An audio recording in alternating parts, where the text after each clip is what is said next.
Perhaps it was Adam Eaton's lack of familiarity with Rogers Center sightlines. Perhaps it was the fact that he was making just his fifth appearance in right field since 2016. But in the late evening twilight on Friday, the Nationals outfielder lost sight of a high fly ball by Blue Jay Teoscar Hernandez to the warning track that bounced over the fence for a double, leaving a pair of runners in scoring position.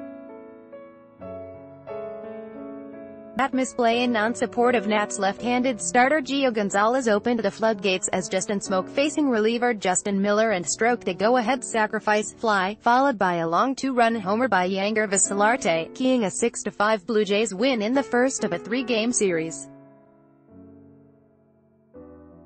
Blue Jay Yangervis Solarte soars home after the first of his two long balls in Friday night's win over the Nationals at the Rogers Center. Rick Madanick, Toronto Star. The victory extended the Jays' home win streak to 5. The switch-hitting Solarte had homered in the third and hit one from each side of the plate for the second time in his career. The first was at Arizona on May 27, 2016. The two bombs give him a team-high 14. His personal best is 18, said a year ago with the Padres. "You don't try to look at numbers, you just try to look at wins," Solarte said through interpreter Josue Pelli. "Of course, it feels good to have those numbers, but the main goal here is to win. If I had hit 2 homers in a losing cause, I don't think it would feel the same." Article continued. Bello after the Nats opened the scoring with single runs in the first and second, the Jays tied it and then took the lead in the third. Second baseman Devin Travis ended the top of the inning with a brilliant defensive play in the hole, then stepped in with the runner on first and crushed his third homer of the year. "Defense is something that I like to pride myself on," Travis admitted. "If I get 3 hits and make an error after the game, one probably will carry that error longer than I will the 3 hits. I like to make plays for my pitchers. Making a cool defensive play is probably one of the better feelings outside of a home run, but it seems that whenever a Jays sled is handed over to the bullpen, it's never comfortable." Such was the case again as a 3-run lead headed to the 8th inning became a 1-run victory. Aaron Lew allowed a single to Bryce Harper before John Axford served up a double and a single before escaping.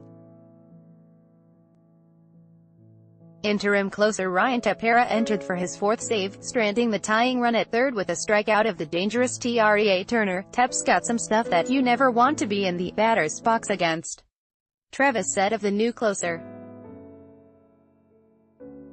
"It's nice to be back behind him and seeing what it's doing from the field. He's got electric stuff. Turner is a very, very good hitter and he made the better pitch.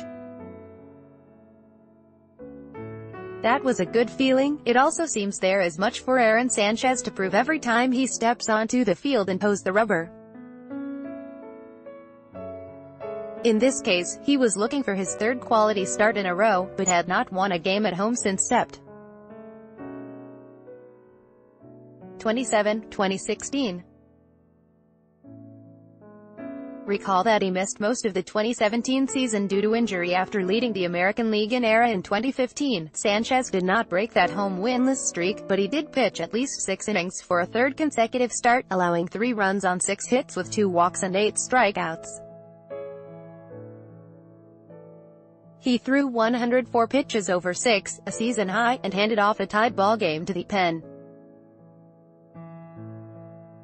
He fanned all-world hitter Harper on 3 pitches in the third. "It's cool, but it's the big leagues," said Sanchez. "I'm out here competing no matter how many pitches it was as long as he's out.